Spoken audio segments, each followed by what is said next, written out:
The United States CIA said Russia risks turning into an economic colony of China. Leaked Federal Security Service documents from Russia said China is a serious security threat and even called China an enemy. Today, let's take a closer look at the situation of Russia becoming increasingly dependent on China's economy. Let's get right into it. Russia has faced unprecedented economic sanctions from all around the world, but as you know, the Russian economy has not collapsed. The reason is that China has been importing Russian energy, which has allowed the Russian economy to hold on. In 2021, Chinese products accounted for only 20% of Russia's imports, but now that figure has expanded to around 40%. For Russia, China has become an indispensable partner. However, a recent subtle shift has been detected in Russia and China's relationship. According to a recent report released by the Bank of Finland Institute for Emerging Economies, Russia's median price for sanctioned goods from China jumped 87% from 2021 to 2024.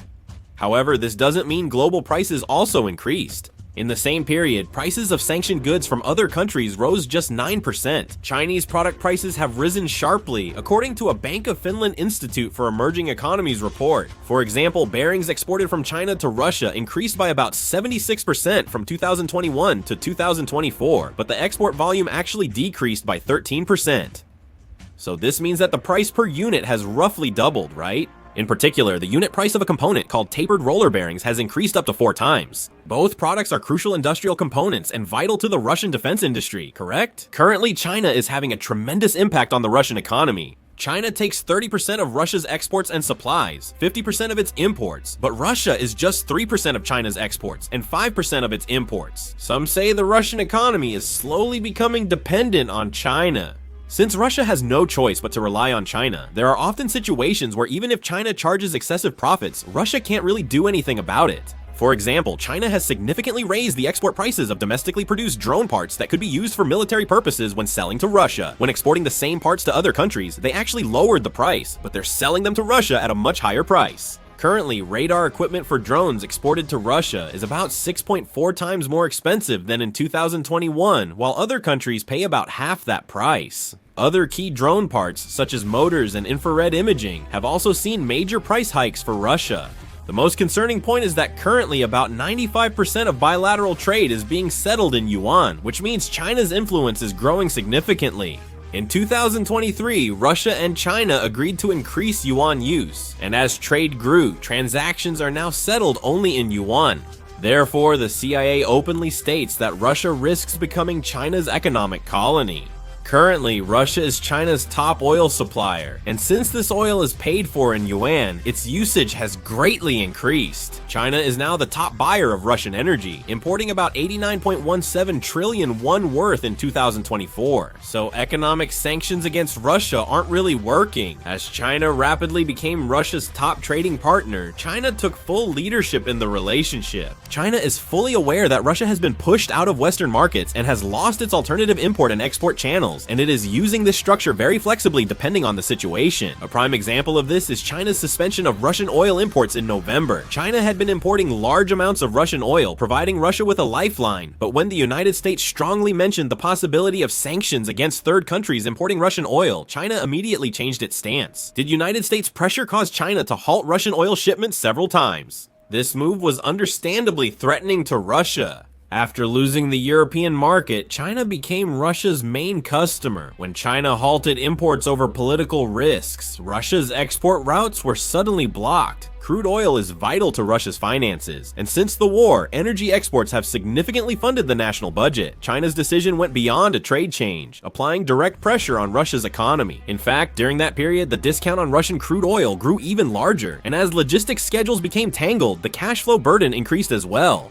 Another key point is the message this incident sent. China sees itself as a trading partner, not an obligated ally to Russia, and can distance itself when needed. China hasn't fully dropped Russia, but based on its United States ties, financial risks, and economy, it keeps Russia as a bargaining chip. The recent crude oil import halt seems like a test of this leverage. Accordingly, Russia has once again confirmed that as its trade volume with China increases, its stability does not necessarily improve. In fact, it is becoming more deeply entangled in a structure where its economy can be greatly shaken by a single political decision from China. Currently, Russia has become dependent on China in their relationship. China's influence is rising in the Far East, where the Far East and Siberia account for 77% of Russia's land but have sparse populations. But China's influence here has been gradually increasing. In 2023, China secured rights to use Vladivostok for Korea. How does Russia see this?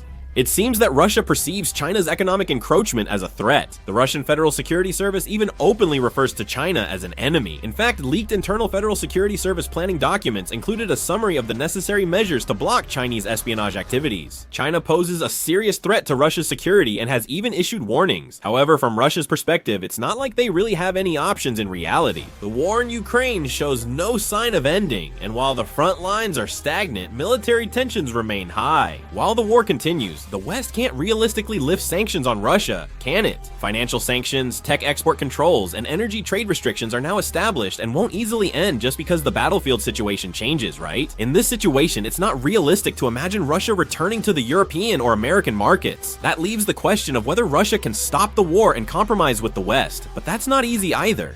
The moment the war ends, the political responsibility for the enormous cost and loss of life incurred so far will fall squarely on the Kremlin, won't it? Internally, the power structure that has been maintained through the war is bound to be shaken, and this is directly related to the stability of the regime. For these reasons, Russia is in a situation where it cannot stop the war or easily choose an exit strategy, and cutting ties with China is even less of an option to consider. China is Russia's main and last major trading partner, handling key aspects of Russia's economy like energy exports, industrial imports, and financial transactions. The moment Russia severs this connection on its own, its economy will inevitably face a rapid contraction. If exports are blocked and foreign currency inflows decrease, there is a high possibility that serious disruptions will occur in the supply of parts and equipment across all industries. In the end, Russia is trapped in a structure where it has no choice but to maintain its relationship with China, even though it knows that China's terms are unfavorable. Whether China cuts prices, changes deals, or uses political pressure, Russia must accept it. This is about survival, not choice. Due to the war, Russia has distanced itself from the West and become more reliant on China, leaving its economy and diplomacy vulnerable to China's decisions. Ultimately, Russia is trapped in a weak position, unable to act freely, with declining bargaining power over time. This raises a key question.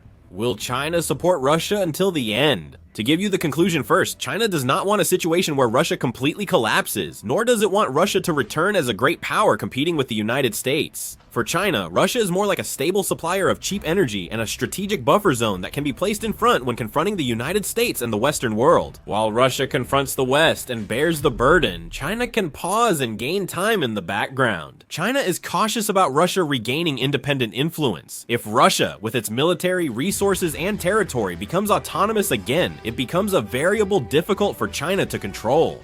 China's strategy is to support Russia enough to prevent collapse, but not enough for Russia to regain strength or bargaining power. Energy is purchased at a discount, prices are lowered, goods are traded under poor terms, and finance is linked to the yuan to restrict Russia's options. In this way, Russia appears to maintain its form as a nation on the surface, but in reality, it is increasingly being fixed into a structure where it can only act within China's decisions and interests. In the end, China is not treating Russia as a partner, but rather as an entity that needs to be managed. How do you feel about Chinese capital encroaching in Russia? Please leave your thoughts in the comments. That's all for this video, thank you.